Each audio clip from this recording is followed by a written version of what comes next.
नमस्कार दोस्तों, हमारी शांति हमें अपने लक्ष्य तक पहुंचाने का एक प्रमुख ताकत है। सच्ची शांति हमें हमारे वातावरण की मजबूती से प्राप्त होती है। आइए एक बौद्ध भिक्षु की कथा के माध्यम से जानने की कोशिश करते हैं। तो आइए वीडियो को शुरू करते हैं। किसी गांव में एक बौद्ध भिक्षु रहता था, जो एक साधारण जीवन जीता और अपने स्वभाव के लिए प्रसिद्ध था। बौद्ध भिक्षु ने अपने जीवन की हर सांस को ध्यान और सेवा में समर्पित कर दिया था।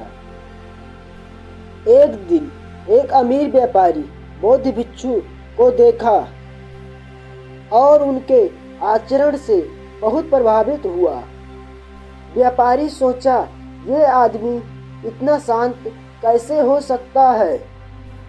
कुछ समय बाद व्यापारी बौद्ध भिक्षु के पास गया और बोला, महाराज जी, आपके पास कुछ भी तो नहीं है, ना कोई धन, ना कोई घर और ना ही अच्छे वस्त्र, फिर भी आप इतने शांत कैसे हैं। आप में तो एक अलग प्रकार की शांति और संतुष्टि दिखाई देती है। बौद्ध भिक्षु मुस्कुराए और बोले, शांति बाहरी वातावरण से नहीं आती, हमारे मन की स्थिति से आती है। मेरा मन किसी भी इच्छा से मुक्त है, इसलिए मेरा मन शांत है और यही मेरे शांति का कारण भी है। कुछ समय तक व्यापारी सोचा कि शायद यह भिक्षु दिखावे के लिए यह बात कह रहा है। उसने बौद्ध भिक्षु का परीक्षा लेने का निर्णय किया। रात के समय जब बौद्ध भिक्षु सोए हुए थे, तो व्यापारी ने उनके एकमात्र वस्त्र को चुरा लिया। अगली सुबह जब भिक्षु ने देखा कि उनका वस्त्र गायब है, तो उन्होंने चिंता नहीं किया।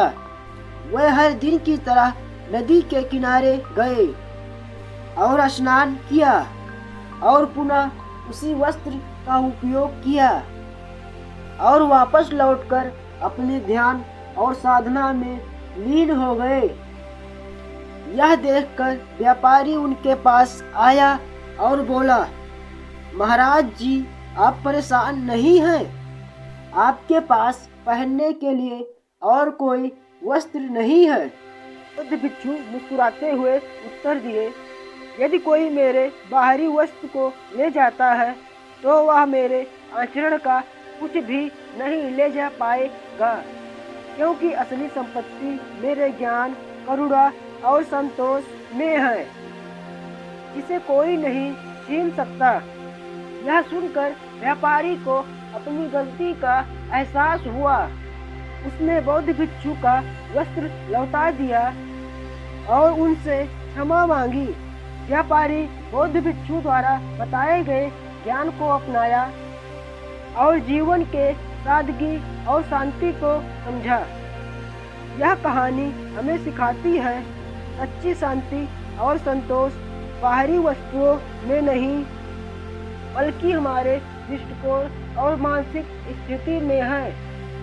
जो व्यक्ति अपने मन को शांत कर लेता है, वह संसार के सभी समस्याओं से ऊपर उठ जाता है।